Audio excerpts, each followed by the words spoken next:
22મી જાન્યુઆરીએ અયોધ્યામાં રામ મંદિરની મૂર્તિ પ્રાણ પ્રતિષ્ઠા થઈ તો અયોધ્યા ગયા હતા ને જેટલું નજીકથી જોયું ને એટલા જ દર્શન વિશ્વના લોકોએ કર્યા. એટલું નહીં, ગામડામાં માલઢોર ચારતા માલધારી મોબાઈલમાં પ્રાણ પ્રતિષ્ઠાના દર્શન કર્યા. આ ટેકનોલોજીનો ફાયદો.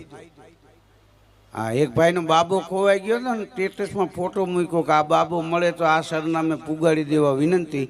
તે 1.5 કલાકમાં મળી ગયો. એ ફાયદો.